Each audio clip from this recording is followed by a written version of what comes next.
Hello, everybody. Mariner here. How are you doing? And welcome to NetXg Haul for Gameweek 23. Feels like a while since I've been on, Gabe. How are you doing? It does feel like a while since you've been on. How am I doing? That's a confusing question these times. Here's how I'm feeling this morning, Mariner. I feel like we just went through a barrage of FPL game weeks. And it was like being battered over the head, all these cancellations and suspensions and so on and so forth. And now this past game week, because is like the drip torture, the water torture. It's like been drying out, and I can't get my bearings. It's tough. FPL water torture. FPL water. Yeah, I think that's probably got a bit of a ring to it. Certainly for Rubber Ducky, who's feeling a little bit deflated. The trick is to turn the FPL water torture into the FPL beach. So that's what we're going to do here today on NetXg. I think that's a very good idea for anybody who's struggling with FPL. Just join Gabe like he did last season on the beach and just enjoy yourself. Because quite frankly, I don't think anybody entirely knows what the hell is going on. Are both games actually going ahead tonight? I don't even know that yet. I presume they must be. I've not heard. I've seen there's been a few piss takes going on with people putting old postponements up on Twitter and things, which always makes me chuckle. But no, yeah, it's very difficult to try and judge anything, isn't it? And you free hitted, right? I did. How did it go? How did it go? So Again, far? I mean, awful. It's a shit free hit. That's being perfectly honest. I mean, my Rumi pick, Lamptey, didn't start in the first match. Everyone's blanking except for one player, and this is what's making the free hit right now is the fact that I wouldn't have Bruno in my team if I hadn't free hit, and he's my captain. So that's the only thing that's saving the free hit. It's the only thing. Well, you know, I have that to rest my head on, but it was a free hit that just saved me. It didn't help me, I guess. Well, at least you're not holding me long cock. And you haven't been, hacked. Can you provide some context for the people that are about to switch off the show right now? Well, holding me long cock is what the hackers have been transferring these players in to the team, basically, haven't they? And I never thought of that one. And yes, once again, we are in a situation where there are people taking how many hits? Hundreds and hundreds of hits on people's teams, ruining people's FPL teams, ruining people's FPL careers, even, for crying out loud. I have to say, I reckon I've changed my password 6 times this year now. Honestly, I am mortified for these people who are getting hacked. As far as I'm concerned, FPL, get your fingers out of your ass and sort this out once and for all. It's not rocket science, boys. All you've got to do is put some proper authentication in as part of, like we have in other things. Now, if this means that we only have one team or people only have one team, so be it. You're only supposed to have one team, right? Yeah. And you can't have 2 phones. I can't have 2 teams because I haven't got 2 phones. I don't care. You're not supposed to have 2 teams. Just give us two-factor authorization and sort this out once and for all, FPL. I'm very sorry, but it makes me so blasted angry. You could also have a safety net, right? Like a Control Z, that thing, you know, just undo. Or it sends a warning when you send it. You're about to send it. Is this you? Is this you? It's not a complicated problem, is it? It's not bloody complicated. They just need to sort themselves out. Anyway, that's my rant for now. There might be a bit more rant later on, although I don't think I need to rant, really, because I'm probably one of the few people who's actually doing all right out of this chaos. So I suppose we better do the Minileague, don't we? Let's do it. We'll do the Minileague, then we'll say hello to a few people. So there we go. That's the Minileague, where we are now. Gabe, do you want to do it this week? Yeah. So FPL Milanista, Obay, wow, look at that. He jumps up into first place with a game week score so far of 80 points. Over OR of 143. It's incredible. Our friend Brad Curry, Pfizer Chiefs, drops down to second place. His game week score, for reference here, is 45. So quite a big difference there. 35 points difference between Obai and Brad. His OR is 171. Third place, no scout, no glory. Ryan Quinn with a 47 this week. His OR is 345. We'll just do the top three, right, Mariner? You can do if you want. You can go a bit further down if you like. No, I mean, this is amazing. You, Mariner, you are OR 354. Have you ever been this high? No, I've got a nosebleed. I'm second in Singapore as well. Second in Singapore in the whole country, but still fourth in NetXg Minileague. So keep climbing, bud. Keep climbing. We are rooting for you. I've just joined a load of leagues. I've just joined, got the assist and a few others to try and win some money. I don't think WGTA does do the prize I now. thought they did. I thought they had somebody from Scout this year. I don't know. Sorry, from Hub. Anyway, no, I don't know. Anyway. I'll round out the rest of them here. Keep going, yeah. The Kong FPL planner in fifth place at OR of 402. Template FC in sixth. They're at 442 OR. Payne and DS, they're at 469. Great team name. I like that one. Yeah. Good one, Ross. I like that. Tierney's Tesco bag, OR 536. Tom Robinson in eighth place. Lundstrom Goat, OR 916. In ninth place, and in 10th place, Eleanor 1.1K. So there we go. So we've got 9 people in the top 1,000 in the world in our league. It's pretty good, right? Mm-hmm. I have to say. No, really good. And I think, look, the key thing there, the people like myself, I captained Fernandez.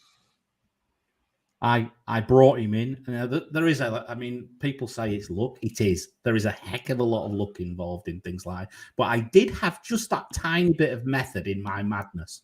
And it was, I thought Ronaldo's minutes might be affected. And if Ronaldo's minutes were affected, it could benefit Bruno. And that was the only thing I thought about. Nothing more. And then I hid. Because I thought I could get destroyed if it goes wrong. And of course it didn't. So I was in a position where I only had one free transfer. So it would have been unlikely that I brought in Bruno, right? Just given my situation. Yeah. On that topic of luck, a lot of people are lamenting because they didn't bring in Bruno. Why would you bring in Bruno? He hadn't shown much. Ronaldo had kind of sapped his productivity. Our good friend FPL Obsessed, Matt, he wrote a great thread on luck. He did. I read that. Yeah. Can I read it really quickly? It's yeah, not of course, long. Yeah. So think about managers who gave Bruno Fernandes the armband in Gameweek 22. Imagine 3 different parentheses hypothetical managers who think about how much luck you would attribute to their 28-point haul. Manager A was in a huge rush making his transfers last minute on his phone while boarding a busy train. His intended transfer was Madison, but he accidentally transferred in Bruno and captained him without realizing. Manager B.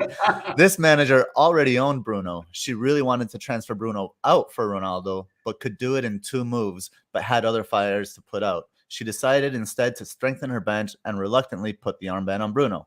Manager C needed to get rid of Son, injured, and was looking for suitable replacements who were featuring in a double game week. After being underwhelmed by the options, poor underlying stats, poor recent form, or poor fixtures, decided that Bruno was probably the best pick of a bad lot and took a punt. All 3 managers captained Bruno and were therefore subject to the same luck, but I would argue that manager A was much more fortunate than manager C, and that manager B was somewhere in between. I think we can all agree that luck is ever present in FPL, but a lot depends on the decision-making processes behind every move. It then gets really tricky here because none of us actually agree on the correct way to play, and so on and so forth. But I think this goes to show that luck does not exist in an event. Luck exists in our own personal situations and their relations to the events that happen. If we're looking at that logically, there's one factor, right, that could bring in the luck, and that's our minds. We make it up. Luck is a construct of our own imaginations. So if we make it up, hold on, let me just finish this point. If we make it up, it's up to us to perceive something as good luck, bad luck, Or maybe we don't have enough information to know whether it was good luck or bad luck yet. No, right. And just to let you know, I mean, the transfers I made, I was, of course, the deadline here it's a Friday night deadline, is like 2:30 in the morning on Saturday morning here. So I was like hanging on, and I fell asleep.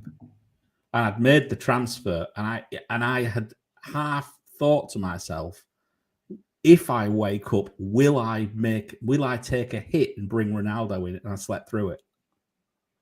So I'd still, even in my mind, I was pretty set on it, but I'd still got that FOMO of Ronaldo, I have to say.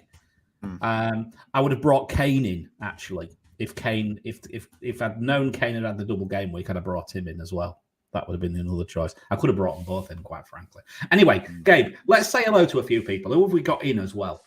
Yeah, so first and foremost, Nehal, we have Nehal in here. He was not the first one in. I'll get to that in a second. Nehal says that there might be a lag in the stream. So if you are also suffering from lag, let us know. But so far, I think it's just isolated to Nehal's case. But first in this morning, Rubber Ducky, thanks for being here, my friend. Hope we can provide some happiness for you this morning. Who else we got in here? We got Javed Khan, nice to see you. Ramanathan, he's in as usual. Blue Danube guy, pronounced correctly this morning. Yes, Ignatius Brian Laxana, nice to see you, my FBL friend. LFC Bear, nice to see you, welcome. Who else is in here? Zach, absurdologist. Robin Popplewell, hello, yo dudes. Kieran Turner, I think you've heard that name. Yep. The Air recovered from his COVID bout. Yeah. Yep. Well, Mariner's work. Get back to work. Get back to work. That's right. Nasu, he's saying preach. Hi, Nasu. Sankar, hello. Good morning. Good afternoon. Dread is on. It's good to see good. you. He's left the wire. Good old Dread. Please, yeah, welcome, Dread. Did Nima cut the stream off? we sent Nima to the wire to cut the wire. FPL Penguins joining us in here as well. Afternoon, Penguin. Sujit Bana, hello. Who else? I think Nehal, we said. Akib, our good friend Akib. Yeah. Jamie. And Jamie Baker. Jamie Baker. Nice. Where the hell have you been, young man? I know, right? Jamie's in the house. Nice to see him. And Jamie. Eddie is in here. Good evening to you, my friend.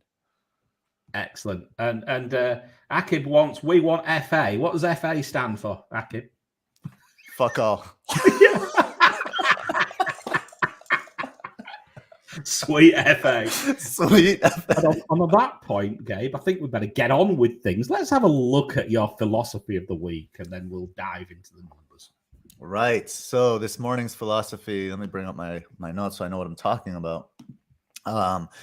So in honor of AFCON, I've selected a Cameroonian philosopher, post-colonial scholar, and political theorist. His name is Joseph Achille Mbembe, more commonly known as Achille Mbembe. And the quote is, "Order has to allow in itself a space for its own contestation." And so basically what I gleaned from this is we compile our stats and observations, right? We build our models and our narratives based on these stats and observations. But if we don't allow room or indeed force an opposition to our perspectives, our thinking becomes dogma, which is the opposite of thought, really. When we talk about dogma, we ask for people and indeed ourselves to believe in things without prior thought. That's what faith is all about, right? You start with a belief and then you can think about it later. But in FPL, it can't be that way, right? Our thinking cannot turn into dogma. We must keep our thinking fresh by constantly opposing it, keep it free from stagnancy. And in the past, we've spoken about Hegel, right? And having opposing ideas coming together, thesis, antithesis, synthesis. This is different. What I mean for this is that we must contest our own thinking ourselves. A lot of the time, we must question the things that we just assume to be true in our reasoning.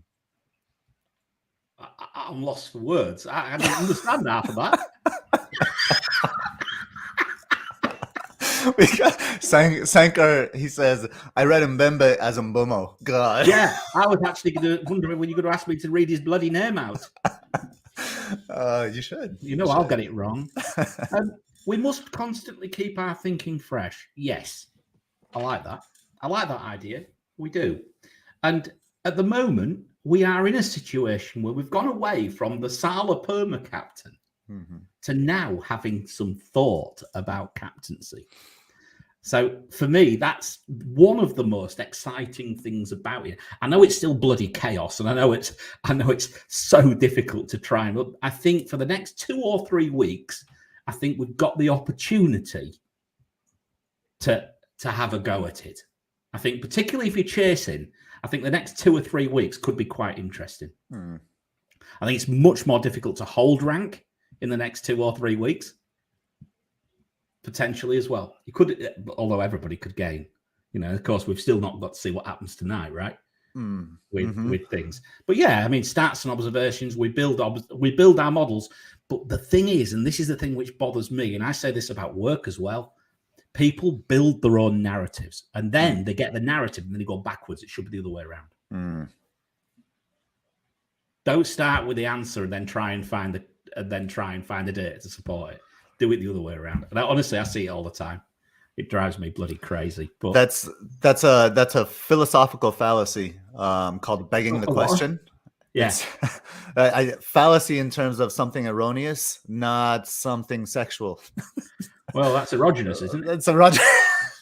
Something erroneous, not erogenous. What's this show about again? Exactly.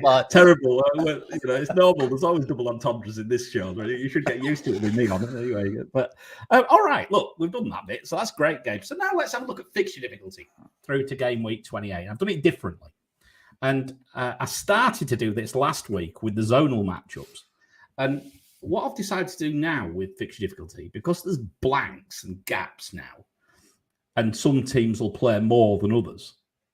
I've added it up over a period.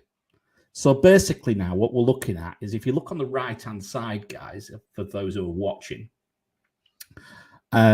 you'll see we've got fixture difficulty to game week 28 for attack, defence and average. And what you'll see there is that attack-wise, Liverpool and City stand out. So if you know the way the matchups work, 0 to 7. So what we'll do is just added them all up here.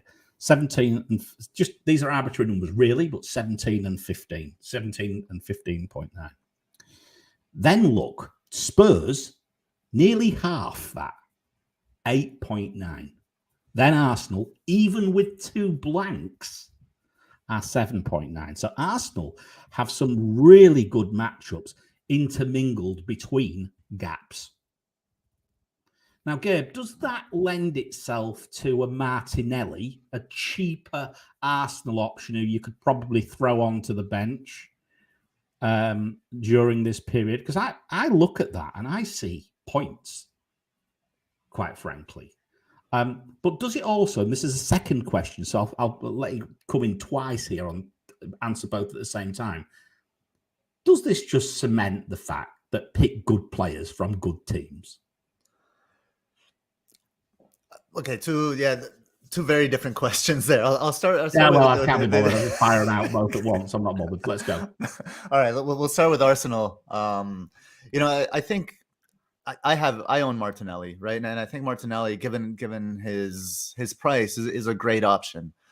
But there's also a lot of competition for these midfield spots, right? Rafinha, that Leeds fixtures are turning, and Rafinha is almost unavoidable now, right? We have Bowen, who's also unavoidable. I don't see anybody getting rid of Jota. Salah's coming back, and then we have that's 4 kind of template midfielders. The 5th one, I think, it could be Martinelli for some people. It could be Odegaard for other people. It's a tough one. I have considered selling Martinelli for some of these emerging assets, but not because he's a bad asset to own, if that makes sense. So I think he's a good budget one, given the fixtures, like you said. Now, to your other question, I think that's really interesting because it's, we talked about how the game is getting complicated because of all the external forces at play in terms of our decision making. And when you add your FDR up like this, it kind of slaps us back into keep it simple, stupid. You know, just look, pick good players from the good teams. We have Liverpool and Man City with by far more than, you know, in the next 6 game weeks with by far the best attacking schedule. So get attackers from Liverpool and Man City. Like it's not complicated. That's right? the point I'm making. It's not rocket science, is it? And then so that answers that 5th midfielder spot that we were that I was mentioning within the Arsenal conversation. Surely that 5th midfielder spot has to be a Manchester City player. I mean, look, I look at it in a slightly different way, and of course, what we don't know here, and there's a question in the chat from Sanka, and I'll put it on the screen actually. He's saying it's hard to agree that Aston Villa is minus 2.5 attack with those in capitals fixtures and with Coutinho and Dean. I don't disagree with you, but this is data from the last 6 games and the start and from the season. So these are just numbers. You have to look at them in context. Now, are Aston Villa improving? Yes, they are, but they're improving from a pretty low bar. So it takes time for this to come. Now, do Aston Villa have good fixtures? Well, Everton away. Now, is that quite as easy as it was? We'll come on to that in a minute. Leeds at home looks good. Newcastle, Watford, like it. Brighton's not easy at all. And then Southampton. Now, if they don't, but when you look at Leeds, Newcastle, and Watford there, and you see Aston Villa in a negative situation with respect to attacking, with respect to numbers, I tell you what, that says to me that they have struggled. And I checked it out, and they actually have. Their numbers are really, really quite low. And it takes time for this. So look, is Coutinho potentially a great option? Yes. Is Watkins a great option? Yes. Will I be bringing in a Villa player or more than one Villa player if they double? The answer is yes. But this is the way the fixtures work. So we just have, all it is a case of, as I always say to people with this, sometimes I look at numbers, but you've got to look at the context behind it, Gabe, right? Very important too. Yeah, very important. And it's good to ask questions like that of the numbers when they don't make sense in your head, and then we find the reason. The one thing I will say about that comment and question though is we haven't even seen one full match with Coutinho. Let's hold our horses a little bit with a player that hasn't even played one full match, and that hasn't really been lighting it up for a long time. So. Everyone's very excited. I do like him though. I like him as well. He's like, you watch him play. He's super creative. He looks like he's 15 and 45 somehow at the same time. It's really bizarre. I enjoy watching the guy, but he hasn't even played a full match. I mean, Ings and Watkins just seemingly can't play together still. So I mean, I'll be going in on Villa as well. I own Watkins. But I might not go in on Coutinho. I may go safer with Jacob Ramsey, something like that. I just say keep your mind open with Villa. Definitely, we're going to want to bring their players in. But which players you bring in, just keep your mind open. Yeah, I mean, you look at Leeds as well, and you see a fairly low number there as well. But then you think about it, and you think, well, look, Rafinha's in form. You also think that Bamford is on his way back, or very soon to be back, which no doubt I think will help Rafinha. Now, although whether he'd be still on penalties or not remains to be seen. If that's the case, I think Bamford was on pens last year, wasn't he? From memory, yeah. But in any case, Leeds, Newcastle, Villa, they could double as well, couldn't they? So I mean, the same things again. We haven't got the double fixtures sat in here, have we? Because they're not there yet. Right. So that would change these numbers as well. That again. So what we will do is, if this changes between now and the deadline, we'll upgrade it and put it on Twitter, like I did the Captaincy Metric last week. I posted it on Twitter when things changed. Defense-wise, Gabe, it's much lower. Look, the numbers still suggest attack over defense. To be honest, City standout 11.5. If that doesn't tell me to double up on City, nothing does. In defense. But But I what would you? already am doubled up, and I've got Diaz and I've got Cancelo. But realistically, is Laporte now the man? You're not going to go Diaz to Laporte, are you? No, I'm not. But I'm saying if you were bringing one in, would you now bring Laporte in? I would bring Laporte in. I think the savings is worth it. And if we were wild carding, I think Akib mentioned the only solution now after all this information is to wild card. We'll see about that. But if we were wild carding, certainly Laporte over Diaz. I mean, you could wildcard, but I mean, the thing is, if you were to wildcard, what would you do? Who would you bring in? Well, you'd probably treble upon Villa, because look at the fixtures. You'd probably treble up on City, but you're risking COVID still, aren't you? When you're trebling up on teams. But the risk, it depends if you've got 2 free hits. If you've got 2 free hits, you could probably do it. But like for me, I've only got 1 free hit, so I'm a bit more worried about wildcarding. So I'm thinking about playing a little bit more of a longer game and trying to. I know I'm going to take some pain one week. I've got to decide which week I take the pain, because I've already gained from my wildcard in game week 9. From a free hit in game week 19. Yeah. So yeah, I mean, it comes down to your own position, but I wouldn't be objectionable. If it may be, if the double game weeks start to show themselves, it may be that a wild card could be a really smart move. But then you've got to plan your way through the rest, right? You've got a long way to go. Long way.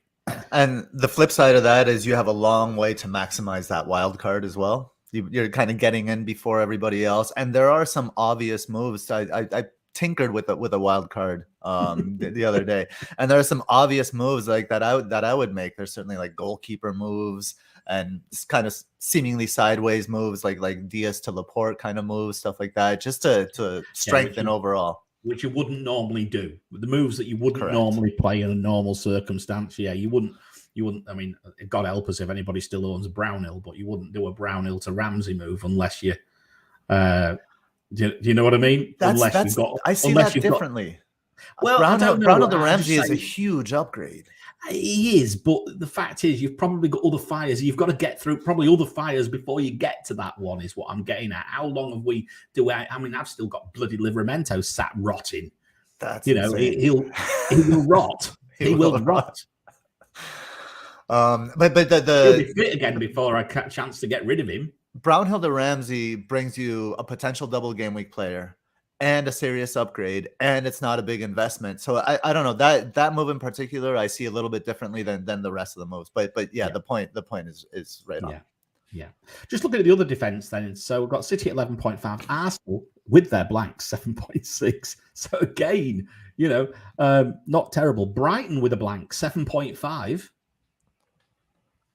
So, and then Liverpool. So, again, I still wouldn't necessarily fall over myself with, worrying about Brighton. They've got some good fixtures coming up, as far as I'm concerned. I still quite like Brighton defensively.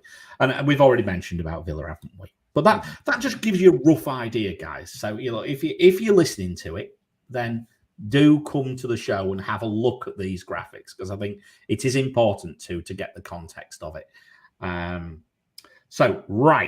Let's keep going. So now what we're going to do is we're going to look at the actual matchups for the week.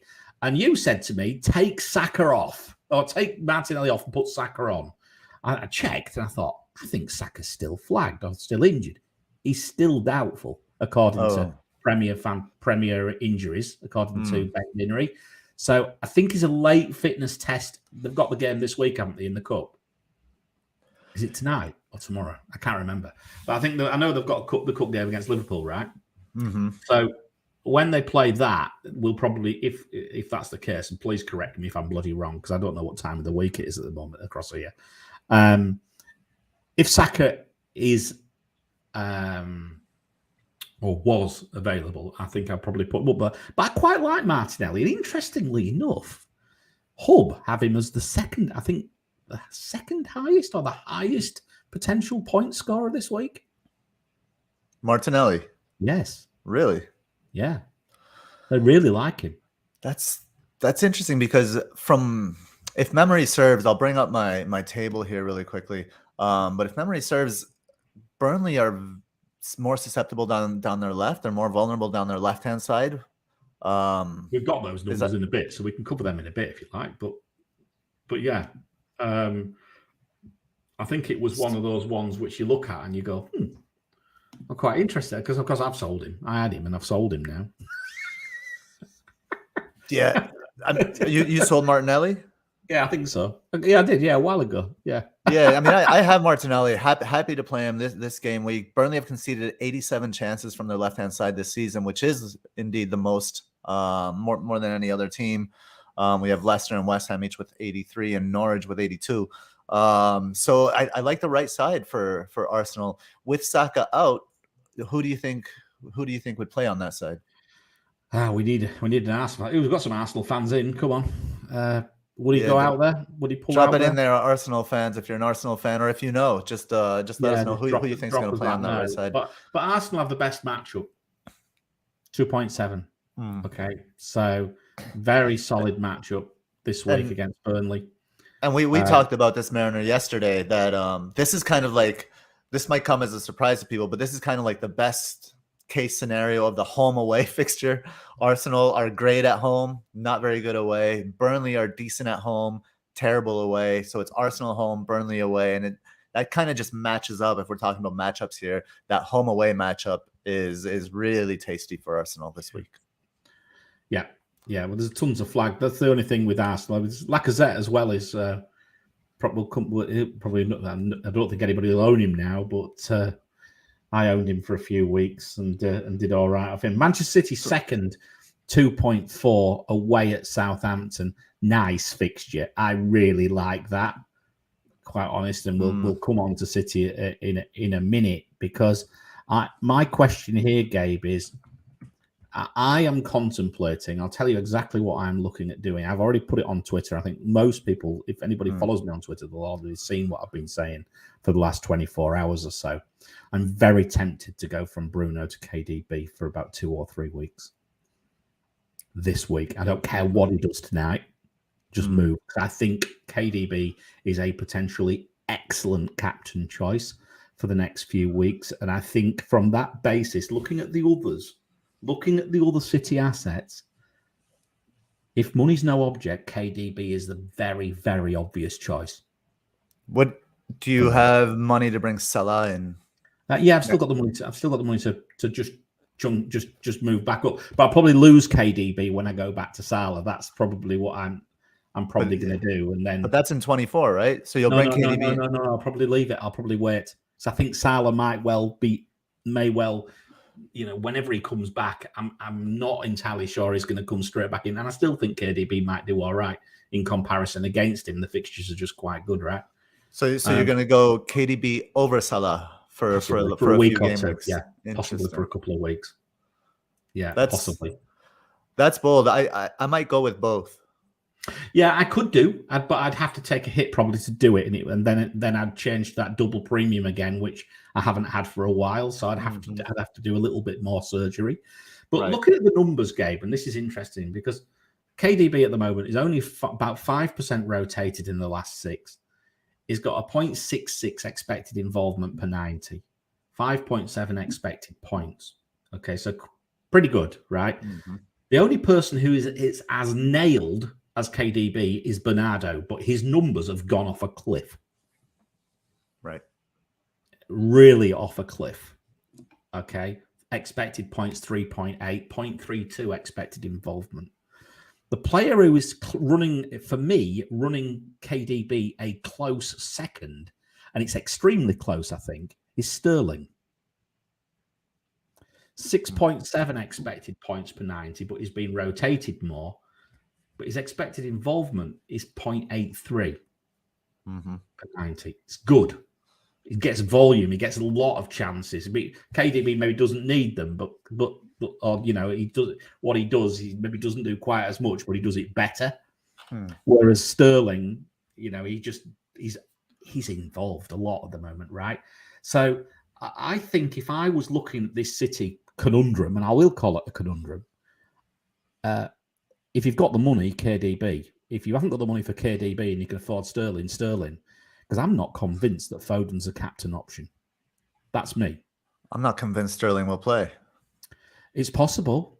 It's But there's always I could see Sterling risk. easily. How are you convinced KDB's going to play though? Yeah, much more than Sterling. Much more than Sterling.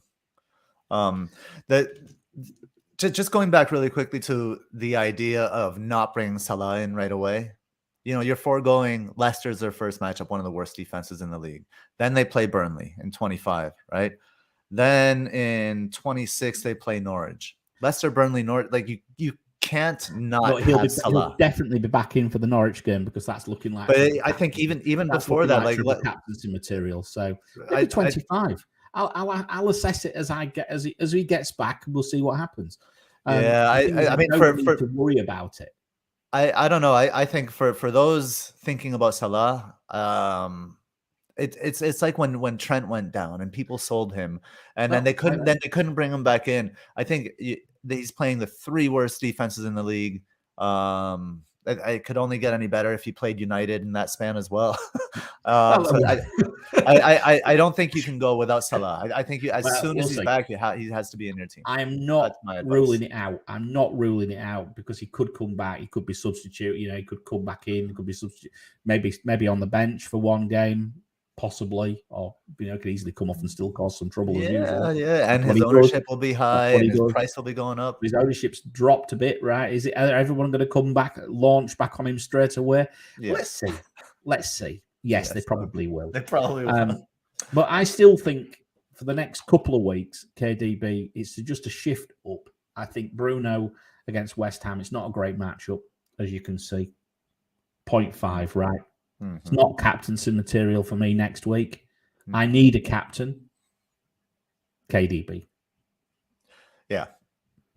That's where I'm going. Okay, so that's that side of it.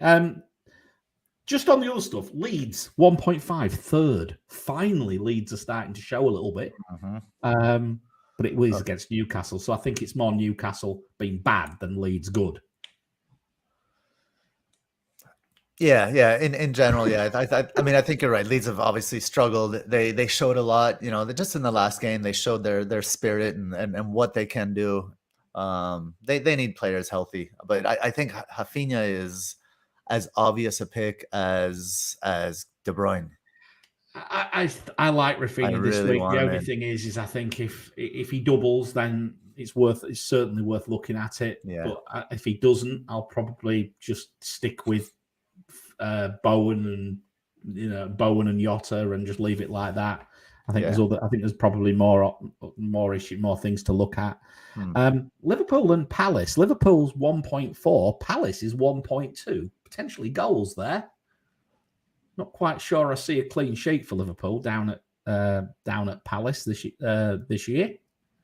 Yeah, I mean Selhurst Park is a difficult place to play this year, and Palace has been creating really from nothing. Well, although that goal against Brighton was a thing of beauty. That was a nice team goal. And the other thing, and I want to bring up, and I'd really like to know your views on this one, as a double Everton owner, and that really has that. Whilst I've done quite well in the last few weeks, I'll tell you what, that Everton move really stung me. Calvert-Lewin missing that bloody penalty and owning Gray as well, and then getting supposedly having 2 double game weeks, then we none. You got pricked. Crying out loud. You got pricked by Gray. I did get pricked by Gray, as you say. But are Everton going to bounce with Big Dunk? The matchup doesn't suggest it doesn't suggest they're going to do very well. But to be honest with you, I have to say I'm wondering whether I'd give them another week. But I'm also thinking I might take one of them out. I'm not sure I can run with both of them. Gray to Ramsey, Bruno to KDB. Yeah, I don't know that I need to save money. Probably go Gray to someone. It'll help you get Salah. I'd more likely go Gray to Coutinho or Gray to Rafinha, to be honest with you. If I was gonna, you could afford Salah if you went to Coutinho. Yeah, I still got the play. I haven't got quite as much money in the bank as Dredd. I think Dredd's got about 11.5 million in the bank at the moment. He said, but your team value is always through the roof. I think I've got about 6 million in the bank. Yeah, my team value is 106 point something million. Yeah. So I've got plenty of money to play with. So that's where we are with that one. Defensively, Arsenal top it. So Arsenal top attack and top defense. So there we go. So it's a really solid matchup against Burnley. It's about as good as it gets, right? Yeah, Burnley away are just so bad. Brentford second, because Wolves are so bad away from home. So bad. And then we've got City at 1.8 away at Southampton. I will be playing both my City defenders, without a doubt. I was annoyed that Payne Diaz got benched last week. That really annoyed me. Leeds at home against Newcastle, 1.6. Leeds defense positive? What the hell is going on, Gabe? but this is before Chris Wood. We'll come on to this in a minute, right? And in fairness, they've been improving little by little in every game week. They've been getting a little bit tighter. The one thing that I'll say for Wolves, kind of in their defense in terms of their attack, because Brentford defense is so high. If we look like their past, I don't know, what is it, 6 game weeks have been against Liverpool, City, Brighton, Chelsea, United, Southampton. So that they've had really difficult fixtures the last 6, and their attack has been struggling. But I do expect it to improve, especially against a weaker defense like Brentford. So my feeling, I've got quite a strong feeling here about a 0-0 draw in that game. I don't see it. I think Wolves score. I think Well, Wolves have got 0.8 and Brentford have got a very strong matchup. So what I'm thinking is that it could be that is the sort of game you could see a 0-0 draw possibly, but who knows? Let's see. Let's see how it goes. We're not doing the predictions at the moment because we've not split the shows up, right? So we got a dread kind of foreshadowing the next slide here, Mariner. Man City second for attack and third for defense. And there you go, Dre. There's your boy. There's the next slide. Although Arsenal are top, so again, but the thing is, are we going to be owning Arsenal defenders now? We're probably offloading them, right? Because of the situation. That's why we haven't put an Arsenal defender on the screen. But and Arsenal, they don't have a player like Cancelo either that will create like that from the back. That's right. But he is, I think, quite a solid captaincy shout this week. And I think Dredd has captained Cancelo to much success. He had a big haul from Cancelo, I think, earlier this season. So I wouldn't be objectionable to it, but I tend not to captain defenders. In fact, I can't remember the last time I captained a defender, quite frankly. If I didn't have KDB, I'm not even sure I have ever captained a defender. Stop it. No, I'm not. Not deliberately. I think I've maybe captained one as a vice captain, and they've had to and they've had to come in, or I've maybe made a mistake and gone to sleep and have captained one by mistake. I missed a deadline. I've not saved my team or something like that. But I don't think I've ever done it deliberately. But yeah, there we go. Arsenal top 2.9, City 2.1, Leeds 1.6. Okay, then Brentford, Man City, not a lot else there. Aston Villa seem low, but we've already discussed this. Changes afoot. Yeah. Coutinho, Luca Dean, right? Unless his leg falls off, he could be an excellent option.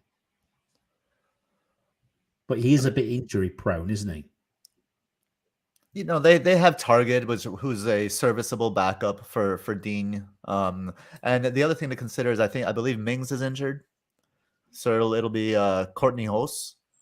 Right. I don't know how much of a downgrade that is, to be honest. Mings is mistake prone as well. So yeah, I mean, I think the only thing I would say though is that, I think I'm just looking at this now. Oh crikey, I've lost my back. I can't even see what I'm doing. I'll come back to it on the. I'll come back onto the Villa thing. I've lost my notes somewhere. But anyway, I still think that they're an option. I do. I quite like them, and I think I probably would bring Dean in. I think if they doubled, because I do have a bit of a problem called Dawson, who needs to depart my team toot sweet. Was my French for the day. That's not bad. Yeah. Toot sweet. Immediately. Yes. Get out of there. That was a bad move. I did get some points out of him, but no, I mean, quite frankly, I think a Villa defender would be quite useful. The attacking fixture difficulty seems to be pulling the defense down, right? A bit. So there we go, I think.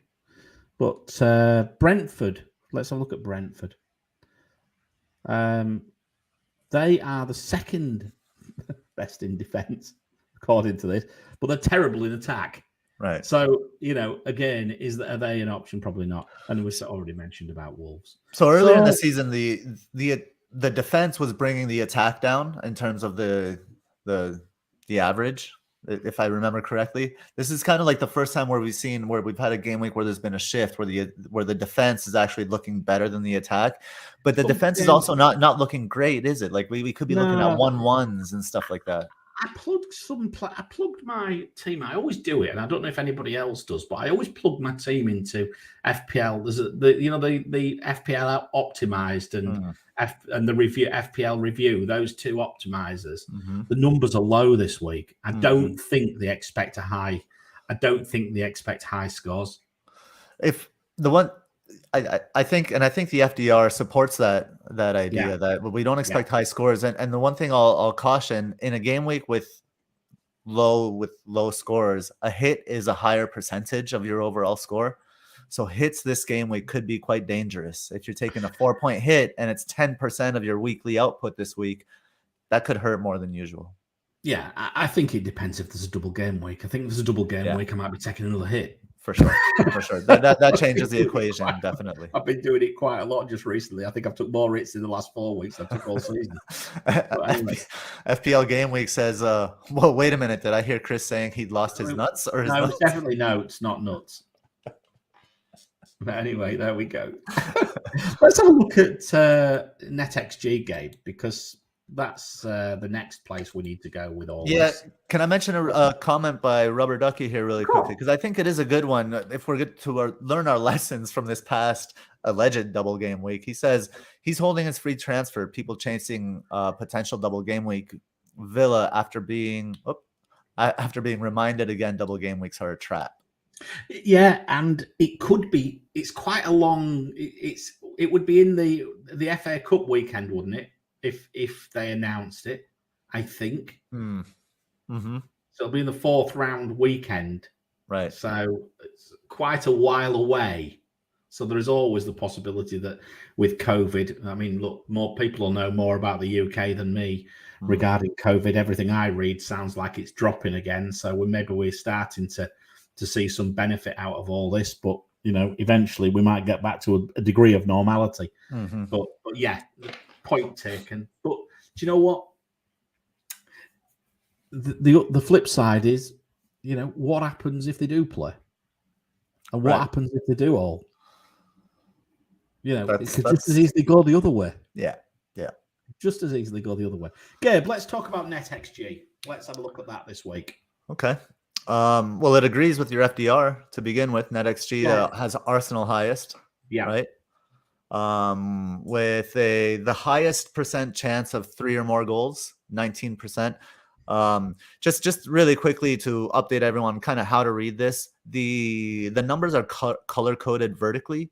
So if you look at the NetXg column, the top one says 2.08. It's the darkest green because it's the highest. The lowest is what do we got? Spurs. Look at you.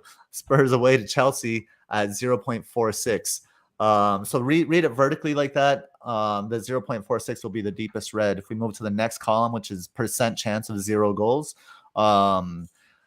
think of this as percent chance for clean sheet for the opposition. So if we go back down to Spurs have the highest percent chance of 0 goals at 48%.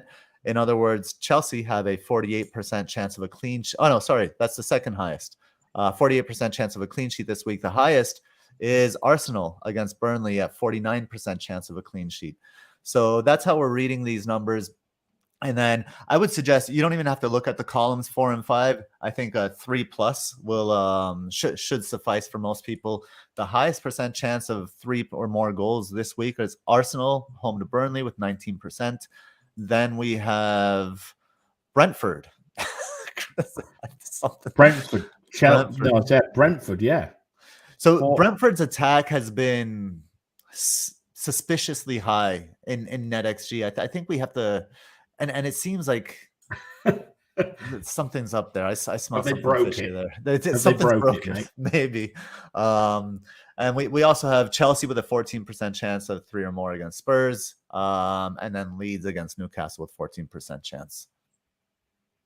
Yeah, it's interesting, right? I look at this, and again, Arsenal just jump off the page at me. It's such a good matchup.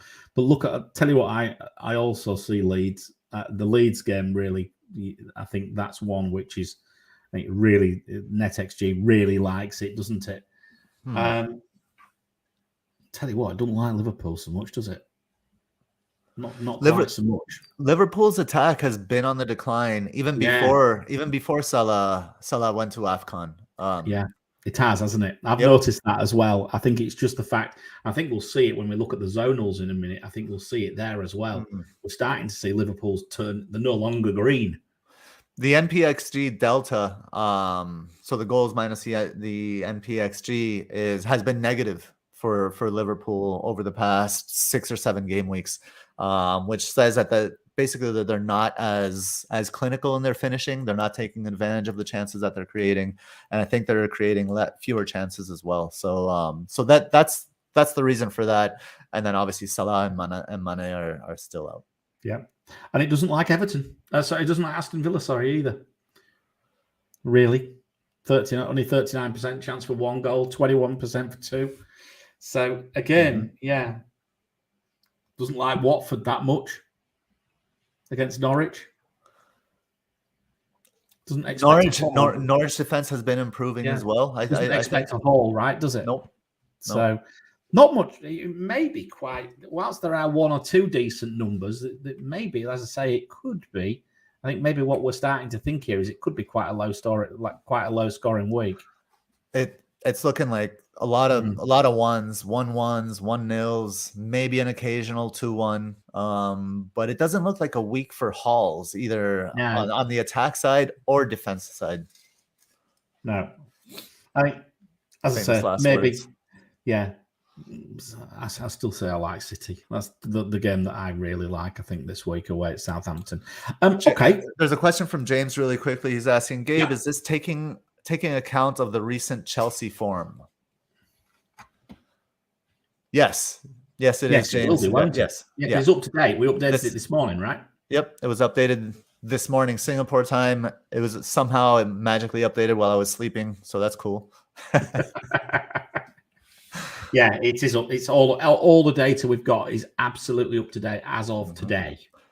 And for reference, so those in the podcast know why James is asking. Chelsea have an expected NetXg against Spurs of 1.29, which means 25% chance of 0 goals, 37% chance of 1 goal, 25% chance of 2 goals, and 14% chance of 3 or more. Notice how 1.29 has the same percent chance. 1.29 for Chelsea against Spurs has the same percent chance of 0 goals and 2 goals. Equally likely for them to have 0 than for them to score 2. Clean sheet wise, Arsenal, Chelsea, yep, and Brentford. So yours likes Brentford as well. City's not bad at 40% as well. City's not bad. Yeah, Brentford against but again, Wolves' data is skewed because of their matchups in the last 6. Yeah, fair enough. But yeah, so Chelsea maybe wouldn't necessarily, maybe hold them 1 more week. Then I think you're selling them, right? But yeah, Arsenal, again, hold them 1 more week. If you've still got them, hold them. I wouldn't be selling this week. All right, that's that one. Let's have a look at the zonals, Gabe. But before we do, look, if you've not already hit like, please do, right? We want likes. if you like what we're doing, I know there's one or two problems, I think, with buffering tonight, which sounds like it's a bit of a pain in the ass. But to be honest with you, I had problems with buffering earlier on when I was watching The Wire. So I'm wondering if there's just something, I don't know whether it's Singapore or whether it's something just going on tonight, but it's certainly a bit of a problem. So hopefully if it is, obviously, by the time it comes to you will be able to catch up on anything if this has spoiled it. But it's not our fault. Yeah, it's not our fault. It's a weird thing to ask. Yeah. Go on. Yeah. So hit like, and if you don't subscribe, hit subscribe. if you so it's weird to ask people to like. For me it is anyway, but here's like the bottom line is, if you like and you subscribe, it makes us popular, and the more popular we get, the more things we can do. And we have a bunch of plans for things we want to do, and we just need to become more popular so we get more attention, so we can have more resources to do these things. And that's the equation. So fair enough, Gabe. Good sell. Had to get it out there. It always feels weird. Like, oh, please like me. Thanks. Yeah, some good sell. Well done. Anyway, let's have a look at the zonals then for this. So we've done the same thing with zonals this week. Is what we've done is we've added them up till game week 28. So we're going to look at it that way now. So let's have a look at this. And the obvious one I'm going to point us at is Liverpool. And look, they are not stand out by any means. Left and centre, average, if not low. Yet right, still pretty good. I mean, the Salah effect. Correct. I mean, for Liverpool, keep in mind that they play Palace away. That's not easy, and they have a blank. So it's one tough fixture and one blank, right? And then 4 easy fixtures. For example, the blanks really hurt when you aggregate it like this, right? Look at Arsenal, who have 2 blanks. That's why they're so low. So it's hard. It's hard, True. It's hard to gauge. You need to show it in that way, though, because the reason is if you're looking at it from a perspective of, oh, this looks great. I think averages are completely skewed. If you're only averaging 3 or 5, you could have 2 and they look great. Yeah. Right. At least this way, it allows us to add that context, right? If we're averaging it, then the context kind of gets buried in the calculation. So this is good. Like, well, it looks like our Arsenal have difficult matchups left, right, and center. But when you look at them, they don't necessarily. Correct. They just have 2 blanks and Wolves. Exactly. Yeah, that's exactly. What that's what's bringing them down. But saying that, as I say, you probably wouldn't be holding your expensive Arsenal assets, like I said earlier on, but you might hold a Smith Rowe. You might hold a I've still got him. You there are no expensive Arsenal assets. You want all the expensive ones. If he's ready, yeah. Rather than Lacazette, you'll get rid of him. You probably get rid of Ramsdale as well. You heard it here last, everybody. Get rid of Lacazette. Yeah. But yeah, I look at that and I just think, it might work for a cheap rotation there. But look, let's look at the other one. So Liverpool, they're not so stand out, but they could have had a really tasty double game week, which is not showing yet there. I think it probably still has me holding Jota because of the double. But do you know what? I'd be starting to think about it if they didn't have this double coming up. I really would. City, amazing. Look how green they are. 27.5, 26.5, 27.4. That's the chances expected over that period from the left, the centre, and the right. In real terms, okay? That's what these numbers actually are. I think what this shows nicely is a point that Rubber Ducky was making earlier in the chat, and that sometimes the double game weeks are traps, and just the consistency of good single game week players on good teams. Like look at Manchester City, right? They don't have any doubles. They just have one match every game week, and they have the best, at least zonal matchups, and they have some of the best FDR matchups as well. So yeah, to Rubber Ducky's point, sometimes you just go for the good guys on good teams. Yeah, and of course, and the Padner in the chat says too much uncertainty in the upcoming games to use 6 weeks. We're not saying there isn't. What we're saying is that this is about trends. The trends are there. The trends for maintaining your City, if you've not got a City attacker, the trends to get a City attacker are there. You look at some of these greens here. Aston Villa left. Look how green Aston Villa left is. If they have more games, it'll be even greener.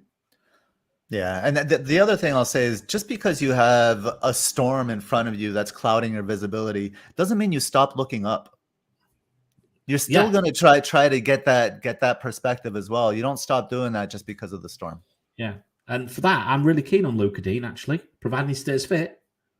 Look at that. Looks really good. You brought one up as well, Gabe. Cresswell. Yes. West Ham's left, right? Really tasty. On set pieces, back delivering balls in Bowen seemingly all of a sudden worked out how to head a ball. I don't remember who I was. It was either FML FPL or Above Average. One of those two. They were talking about Cresswell and how in a match where they conceded, how many did they concede? 2, 3 against 3, right? Against Leeds, they lost 3-2. They conceded 3 against Leeds, and Cresswell had a defender that conceded 3, had by far the most baseline bonus. Yeah, that's hopeful then. Yeah, so and I think that's where Cresswell's value really is he's gonna hog bonus. His delivery is so good. I think West Ham will surge thanks to the return of Cresswell. Yeah. They've really missed him. Yeah, I'm looking in the chat as well. I'm just coming back on Podner again. You can't have trends when teams don't play because of postponements. Well, what we're going to do then? Just flick a coin? We have to try and do something. We still look at it, and I actually think that postponements are going to fall away now. I actually disagree. You have trends. And you have postponements. So like the trends are the underlying trends the trends are based on stats and tactics, right? And those trends don't disappear just because a game is postponed. The trend is still there, and it is our job to kind of look for them. Yeah, absolutely. Anyway, so it's all about projections. That's the way it looks, and we try our best, but we're the same as you. We don't know what's going to happen ultimately. That's unfortunately one of the problems for content creators this year, right? It's pretty difficult. Let's look at some others. Target going to give Dean some pressure, possibly, but I actually think Dean is in. That'll be me. I was just typing the response to Nehal there in the chat, but here's my view on this: is Dean came in from another club, right? And went right into the starting lineup. Yeah. I don't think Target is a threat at all. And I think this season it's set his career back a little bit, I think. Target, and he needs to rebuild that. I don't think he's any competition to Dean at this point, unless it's a rotation for rest. No, absolutely. Then you got Rafinha looked very good, potentially on the left or the right, because he could pop up on either side, right? Yeah, but Leeds flanks look good. Yeah. With respect to matchups going forward, and Mbumo, I've got not Mbembe. Do I have to say his name? That's what I said.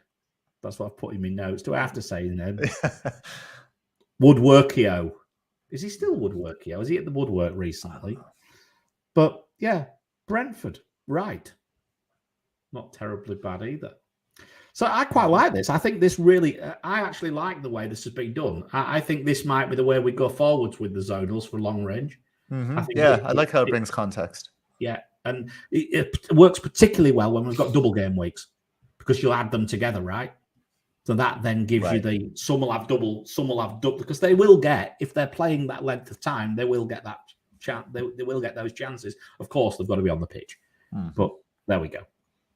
Right. All right, then. So zonal matchups by rank for this week, then. Let's have a quick look at that. And yeah, we can all have a laugh at, you can laugh at this. And I left it on, right? He was, it was a Harrison flash in the pan hat trick. But I then immediately look at Leeds matchup on the left-hand side. Then I went to SofaScore and looked at Harrison's heat map, and he hogs the left-hand side. Not necessarily, maybe a little bit wide is the only thing I'm a bit worried about. But saying that, he wasn't a disastrous asset last year. I'm not saying anyone would bring him in, but there he is. He sat there in the picture. I personally think you said, maybe we should just think about Rafinha or someone like that on the screen. But look, at the end of the day, Rafinha could pop up on the left-hand side just as well as the right, couldn't he? So I think the point is that the flanks, again, as we've just said, are pretty strong for Leeds going forwards. Yeah, and Rafinha has been on the left and right all season. He has been moving around. Now, what's interesting is Leeds have created, 80 chances from the left side this season, which is 5th most. And it doesn't feel that way. And the reason it doesn't feel that way is because Harrison is primarily on the left, and he's just not very good. So, the chances look all right. He's had Leeds. If you think about it, Leeds have been creating a lot of chances from the left. Actually, more chances from the left than the right, I believe. Let me verify that really quickly. 80 chances from the left compared to, similar 71 from the right over the course of the season. It is about the same. So if we're looking about the same, and then compare Rafinha's production to Harrison's production, he's had the one game. Don't get the player on the screen, please. Just a word of caution. What's that? Don't bring in the player on the screen. You can laugh at him, but don't bring him in. He's there just for show. Yeah. Anyway, look, it doesn't matter. But look, Leeds 4.2, Manchester United 3.9, second best on the left-hand side. Liverpool 3.8, City 3.7. Not super high numbers, are they? Remember, this is the other thing we see, Gabe. When we look at this every week, we're seeing numbers 4.5, 5. We consider those pretty good, right? They're all right, these fours. That 4.2 is all right. Once you drop under 4, then it's a little bit meh, right? Yeah. You want at least 2 chances coming from that side, right? Yeah, absolutely. Let's have a look at the centre. Chris Wood, you've got Wood, mate. You wanted him, so I put him onto the I put him on the graphic for you. But Arsenal top it at 4.3. He looks high in that picture. His eyes, he looks so sleepy. Sorry. He does, doesn't he? He looks like he's had a big night out on the down the big market, right?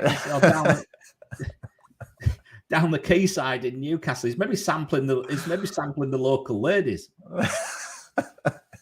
Good place to go. If you ever been to Newcastle for a night out, it's amazing. No wonder he's looking tired.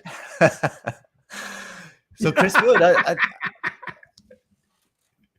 mean, Newcastle's interesting right now, right? Because on the left-hand side, they have their penetrating players. There's Saint-Maximin there, right? And then on the right-hand side, they have their service players like Fraser. And so it's an unbalanced attack. I don't know. I want to see Chris Wood do something before I consider him, but this could be the week for him to get involved. They're certainly trying. Well, it's a fact Leeds don't really defend it through the middle very well. Through the centre, right? So for that reason, it might well be the week he does something. No, I think it's not a bad shout actually. Yeah, not a bad shout at all. But Arsenal, top. We've already spoke about Arsenal, haven't we? City then 3.6, and then it drops away. Watford, Leeds through the middle, not particularly very good. Against Newcastle,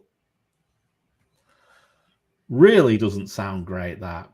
But yeah, looking at the rest, it's all pretty crap. Yep. Quite honestly. And on the right, well, I left Rafinha there on because there we go. So, but we would have shown Saka if he was fit.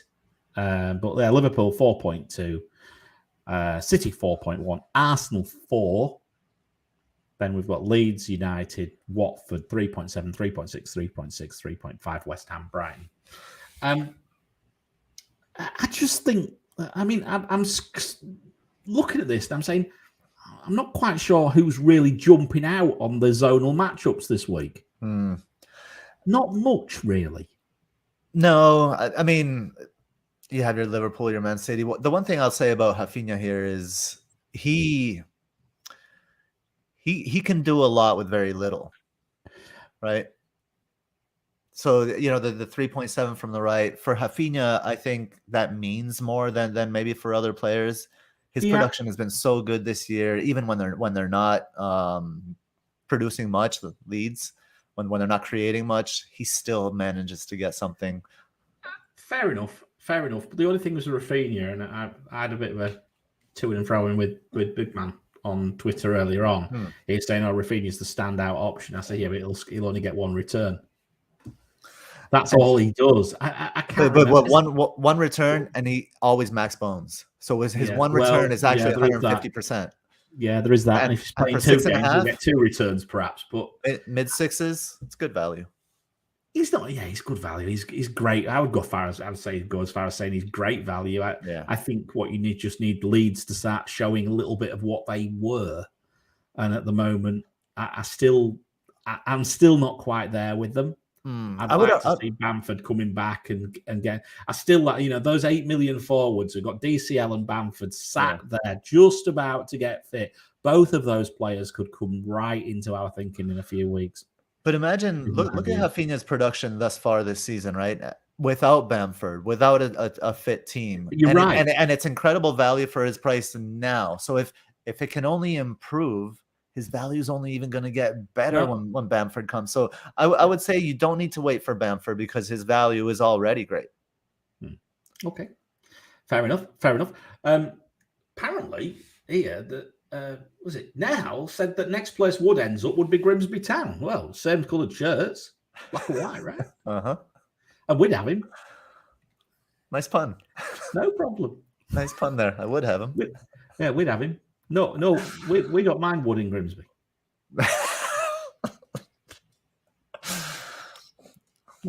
No wonder you're going back. Always. Mariner Fest coming up, announced soon. That's right. Bring wood. Yeah. You can't say that. You left it on a silver platter for me. I couldn't help it. Dropped it in the as usual.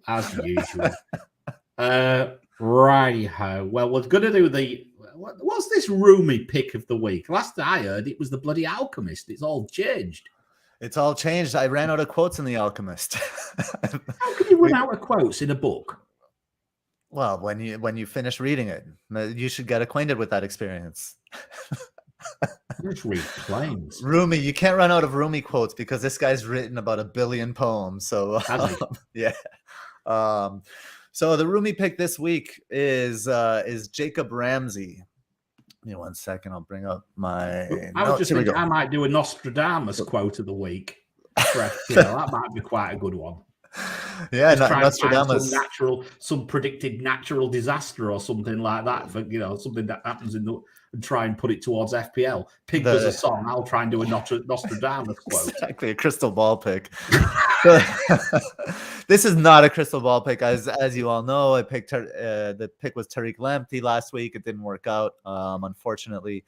So just a little bit of background for those that didn't hear kind of the explanation last week. Rumi, his name is Jalal ad-Din Muhammad Rumi, was a Persian poet, Sufi mystic, and Islamic scholar. So this week's new Rumi pick is one who has impressed. He's impressed me with his play, and his ability to internalize lessons and make adjustments within a game has really impressed me. So last match, he had a really poor first half, went into halftime, listened to his manager, listened to Gerrard, made adjustments, and had a great second half. So Jacob Ramsey, he's been compared to Steven Gerrard himself, and I think Gerrard sees himself in Ramsey. The manager has shown trust in him by allowing him to learn lessons in the flow of the game. For me, that's the definition of trust. When a coach trusts his player, the player's not doing well, give him the lesson. He goes back out there and he adapts. It's just a really good sign. Ramsey he's looked good for quite a little while here, but now that we may be walking into a double game week, I think he's the ideal enabler to maximize kind of a short-term plan to save funds for the future return of the king. So the quote for the Rumi pick, given that there could be a double game week coming in, is beauty surrounds us, but usually we need to be walking in a garden to know it. And that I like it because Ramsey has been playing well. He's even shown some FPL production recently. And we've noticed him, but now that he has a double game week, potentially that could be the garden that we needed to really recognize him and bring him in. I thought when you said Rumi, I thought you were talking about roommates. Oh, my Rumi. Yeah. No. The Rumi of the week. Who's your Rumi? I'm sorry. I don't mean to take the piss, but I just do. No, it's all good fun, you know. I like this. I do like this, but we need to walk in a garden to know it. What a wonderful way to describe FPL. Is everyone miserable as sin? There's so many people complaining about the statistics. Well, the statistics are a lot of bollocks because we don't know anyone's playing. They need to get out and get in the garden. Embrace the chaos, people. Embrace the chaos. Yes, and find the little flowers of joy like Jacob Ramsey. So I'll give you a little bit of a sneak peek into Net that Haul behind the scenes. Gabe and I were going to have a chat this morning, and I connected on WhatsApp to Gabe, but he was just there. He was just opening a bottle of wine. I went, "Oh, what bother then?" I was cooking. Mariner calls me. The bok choy overcooked, Mariner. Yeah. It wilted. The bok choy wilted. Yeah. My kids didn't eat it. They didn't have their greens. It was a mess. There's all sorts of double entendres going on in the chat as well about Woods and about Chris Wood and penetration and things like that. It's very rude. Well, you know why that happened? Because these people are coming from The Wire, and that's their jam. Yeah, the Wire Wood gang, jokes are their jam over there. So they're bringing it over. That's exactly right. It's come to pollute our chat. Where's that bloody moderator gone? Bloody Bungle's disappeared off the face of the earth. Where are you, Bungle? Anyone want to be a moderator? Let me know. Send me a message. I think we might need another. Anyway, right. Let's have a bit of all about FPL. I need to have a drink. So even though I'm not drinking alcohol at this moment, dry January and all that, and I'm a bit fat. Right, here we go. Are you craving more FPL content? Then look no further than allaboutfpl.com. Head over there for weekly articles from some of the top content creators on the planet. So what are you waiting for? Head over to allaboutfpl.com, the website for all your FPL needs. There we go. I tell you, there's another person I need to try and meet up when I'm in London is Surya, right? Because he's across there. Yeah. There we go. So, that's another person. Yes, all about FPL. What are you waiting for, as always? Well, what we are waiting for this week is for a captain to play. It's on the metrics on Harry Kane, and he hasn't played yet. Oh, dear. And I think the vice captaincy was on Ronaldo. So, let's see what happens overnight as to whether we drop further. But we're at 76% at the moment, but nothing's changed. There we go. But what is going to happen this week with the captaincy metric? And I think this could be an interesting little section. So let's have a look.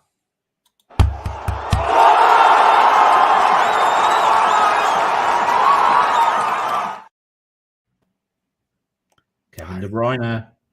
All right, I have to bring him in then. Kevin De Bruyne is top of the captaincy metric. Rafinha second. Yes. Rafinha second. There we go. But I still think KDB is a bit of a standout at this moment in time. He's got good fixture difficulty, good form. He's talismanic, as we've been saying. 106% chance of a goal or an assist according to Hub, and a metric of 94. Rafinha second. He's shot back onto the scene, quite frankly, possibly due to the fact it's Newcastle. Definitely not due to the 0% haul percent. No, that's the noticeable. Isn't that noticeable? Yeah. This is Net That Haul. We shouldn't even allow him. This is Net That Haul, and we in the top 1, 2, 3, 4, 5, 6, 7, 8, in the top 8, we have one player with over 33% haul. That's the highest, and but it's a defender. Remember, it's about getting those captaincy returns consistently. It's not always you're going to nail that, right? Right. So let's move to that column. You want to go down that column really quickly? What was it? Net that return. Is that what we're going to change to? Yeah. New name of the show is Get a Couple Points. Yeah. Anyway, let's keep going. So Rafinha is back on the scene. Now, if Rafinha doubles, he will top the metric. So there you go. There is the key here. If Rafinha doubles this week, he will be top of the net that haul or the FPL Mariner metric, because Watkins can't catch him because he's a long way down. Look. Lacazette, third. No one owns him anyway. Don't need to worry about. But it is the best matchup. Okay, and then we have Cancelo sat there.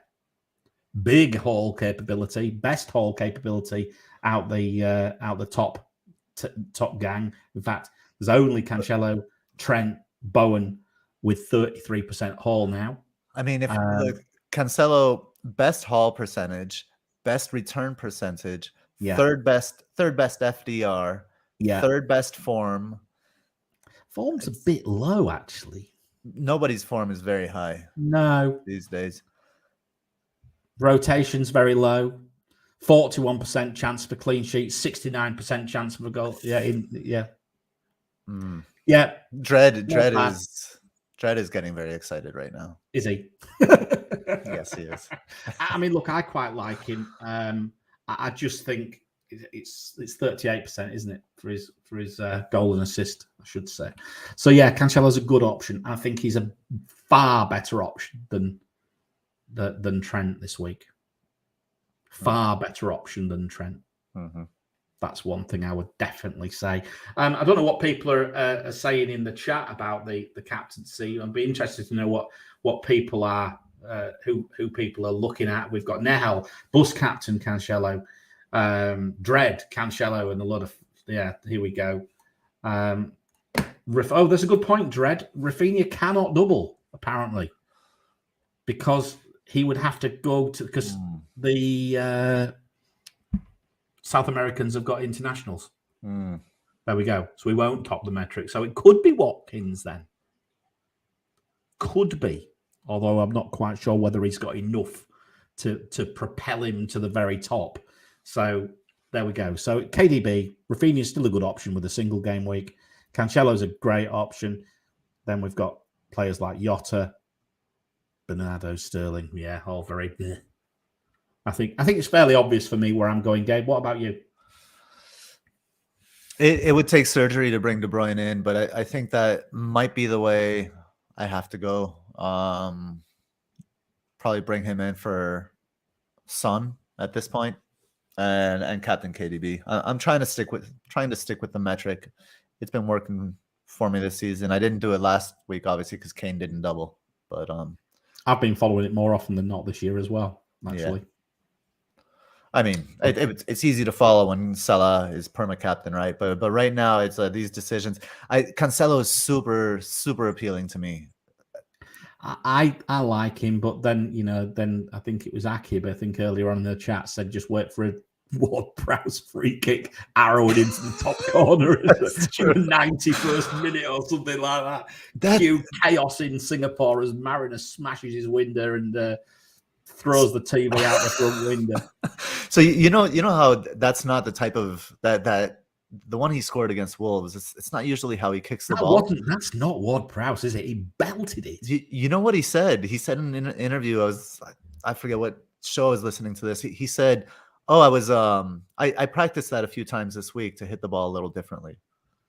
You just practice a couple times in a week, and you can just knuckle it like that. Don't just hate him. Don't just hate him. I've never been able to do that in my entire life. The ball would still be going up. In fact, no, it probably wouldn't even have reached there. Did you see Zah's face when that went in? He's cursing. He's like finding somebody to blame, like cursing at the heavens. It's like, I don't know. I'm pissed off. He's pissed off for some reason. The ball's not supposed to do that. All right. So anyway, that's the content. Have we got any questions?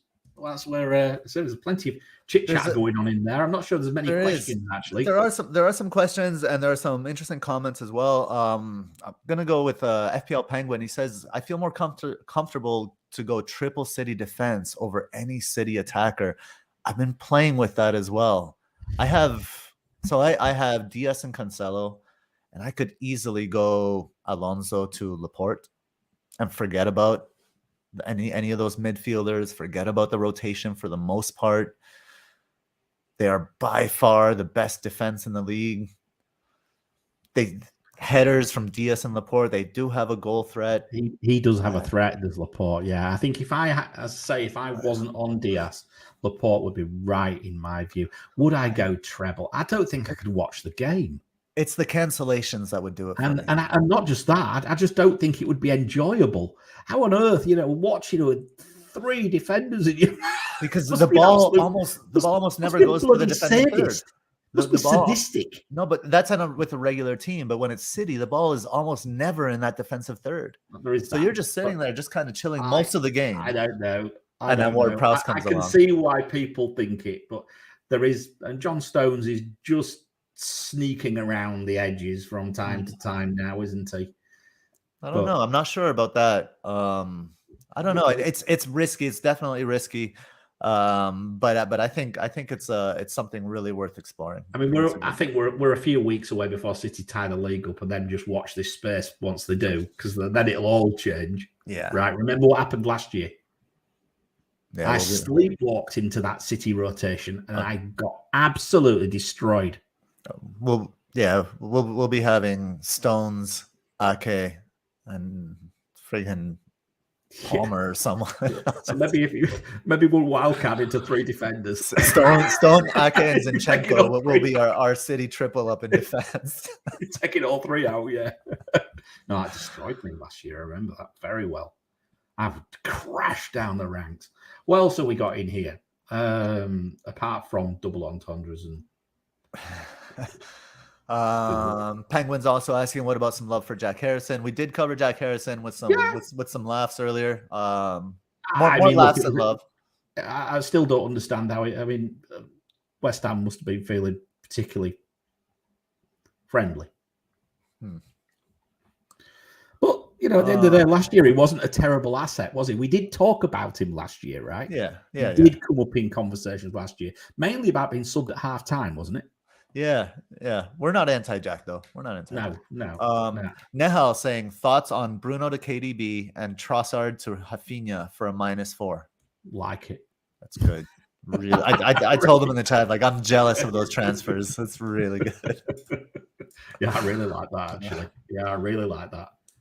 But I could do something similar. I could go Bruno, KDB, and I could go Gray, or that prick Gray, or I could go Smith Rowe to him, because I've got the cash.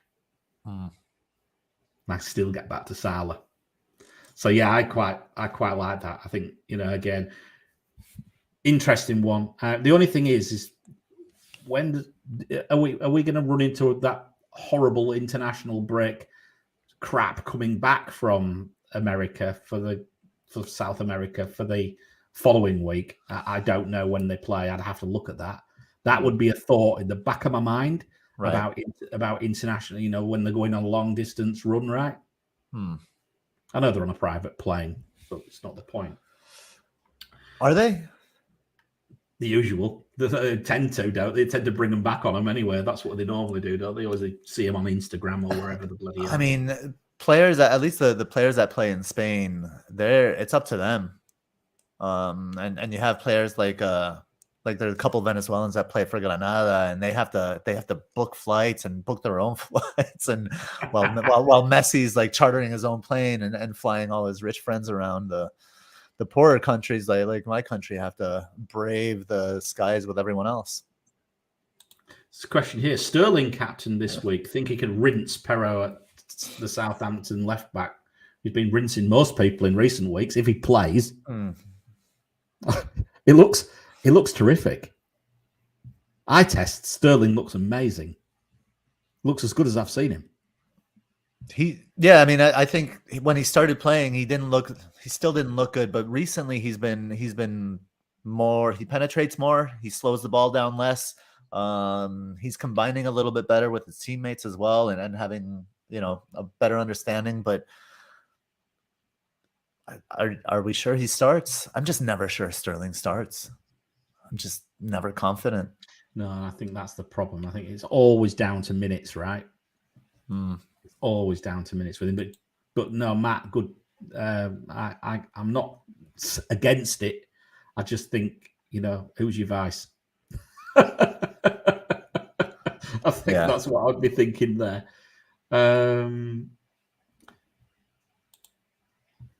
Ask this on a pod. This is from Amund. But who do we think will be the highest scoring forward this season?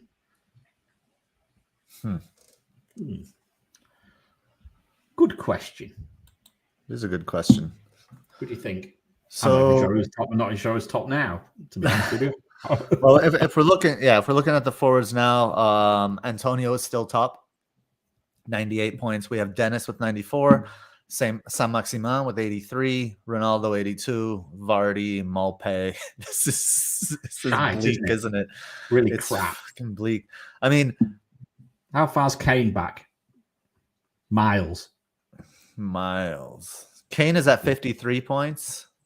Antonio's at 98. I think it might be Antonio. I agree. Antonio. It might be. I hope it's St. Max. But right, what else have we got? Akib. Brighton blanking game week 24. Change goalkeeper or let Foster play. Who are they playing in game week 24? Well, yeah, play him anyway. Play Foster. Yeah, definitely. Yeah.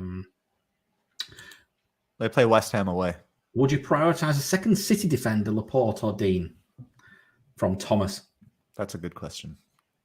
It is, because the double game weeks are coming, aren't they? And the fixtures are good. Mm-hmm. And he's a bit cheaper. Mm-hmm. Oh, that's a bit close. That's probably a real. I think, given that Laporte could rotate and probably plays less, I might not go that double City direction. Because I might chase the double game weeks, and it's horrible to do it. But these double game weeks will happen at some stage, right? They've still got to play the games. It's like Burnley. You've got Burnley going to be playing every 3 days for seriously for the next 6 months. At this rate, Burnley will still be playing in August. I go Laporte. Yeah, I'm really borderline on that one. I'm really borderline. I do like the idea of Villa with the run of fixtures that they've got, and the fact that, clearly he's going to be very, very much in Gerrard's plans. It's how he plays, right? Yeah. It's how he sets the team up. He'll have some set pieces as well. Yeah, he's absolutely going to be. I think he's going to be pretty integral into the whole setup, and I just think that he could be very, very good value. It's a great question, and it's super close. I'd go for I'd side for the best defense in the league by far. But the upside is like you're saying is with Dean and his new role and his new team. I mean, so the only thing is I think we're split on this one. The downside of Dean is he does get injured, doesn't he? He is a bit gets injured. He has a yellow card in him. I mean, there are downsides to both. But maybe he's probably got his chip off his shoulder now. He's changed teams because he had a massive chip on his shoulder as well. Depends if that chip was a function of the team or inherent to his personality. I don't know. Who knows? Anything else before we get out of here? 1 hour 33. I don't think so. Any other questions, lads? You want to quickly got? We've got 5. We'll happily do another 5 minutes if you want, but if not, we'll bugger off. Seems it's all gone quiet over there. Yep. So let's go. Let's get out of here. I think everybody's still a bit tired of FPL and just trying to sort of like, I don't know, lick wounds. Is it licking wounds or is it just Is it just going, do you know what, bollocks to it? That's the FPL beach. I think I don't know if Rubber Ducky's still in the house, but if you are feeling the the despair of FPL and that you can't judge anything, you can't analyze anything because of all the uncertainty, just jump on the FPL beach. The water's always fine. Doesn't matter what happens in the game week, the sun will shine the next day. Yeah. There is one more question from Amund. Would we even consider Chelsea assets going forward? Not now. What's going on at that club? Seems very strange. In my opinion, and there's been a lot of talk that Tuchel is a tactical genius. I think Tuchel has shown some tactical frailties this season. Just a little bit of incompetence. You know, you brought in a player like Romelu Lukaku, and you're playing. You have a game plan as if you had Olivier Giroud. Lukaku is not Giroud. Lukaku's best trait is not as a target man that receives long balls from the wings. That's not what he does. Lukaku likes to be played off the shoulder, in between the center backs and the fullbacks, or he likes to open up wide and then cut inside on the diagonal to the near post. And Tuchel is not playing him like that. Yes, they've suffered injuries. They've lost their wing backs. They lost their center mids for a while. When they lost their center mids, they had wing backs though, and you could have played a different game style by dragging Lukaku out and combining with the wing backs. He didn't do that. Now that they've lost the wing backs, you can bring the game centrally and play through Kovacic and play through Mount, but he's not doing that. Instead, he's playing fucking Pulisic and Ziyech that all they do is dribble and shoot. So for me, it's on Tuchel, man. Tuchel needs to get his head out of the dirt. There's one more question. Sorry, I didn't mean to rant there. No, you're fine. I quite like it. I like listening to you rant. Normally, it's me ranting. That's true. But I have to say, I'm all very negative about Chelsea at the moment. I have to say, by what I've seen of them, the body language is poor. The whole thing's just poor, right? I know they're missing. For example, obviously, two of the best assets in Chelsea are obviously missing from a perspective of FPL as well, in James and Chilwell, right? Which doesn't help. Doesn't help the interest. Here's a question, Gabe. If you could force me to read a book, what would it be? It's a good question. So many are running through my head right now. Can I list? Can I have a list? Or can I have to choose one? I have to choose one, right? Think of one. Just think of one. No, I can't say that one. All right, here's the one that came to mind. I got two that came to mind, and they're both kind of fucked up. Oh, it's not 50 Shades of Grey or something like that, is it? No, it's not that bad. One is a book by Fyodor Dostoevsky called The Idiot. Fuck off. So this book is about 1,000 pages. It's called The Idiot. Just to get Mariner's going down, his chair's collapsing again. So he and you what? An idiot? Fuck, I'm nice to you. It's a funny book. That's why it's a funny book. There's a scene where they're in a train. This guy's in a train and with a woman. The woman has a pet, and in the train there are no pets allowed and no smoking. And the guy lights up a cigarette, and the woman looks at him horrified, grabs a cigarette and throws it out the window. So the guy looks at her, grabs her dog and throws it out the window. I don't do things like that. No, but you would find that funny, I think. I would find it funny. Yeah. The other book I think that I would make you read is Fear and Loathing in Las Vegas by Hunter S. Thompson. Because it's such a mind fuck. It would blow your mind. It would just blow your mind. At the moment, I'm still struggling with my setup here. Do you know what I've got? My book here at the moment is a Sachin Tendulkar cricket book. You use it because it has a hardcover. It's thick enough to prop up your mic. The other one is the Stuart Broad cricket book. There we go. That's what I read. Those books have never been opened, Mariner. Those books have never been opened. I've read them. I've just read them particularly carefully. Okay. But on that note, we'll get out of here. I'm a teacher. I always know when a student has read or hasn't read a book, Mariner. I did read it, honestly. I have read them. You read the PDF. I've got books over there.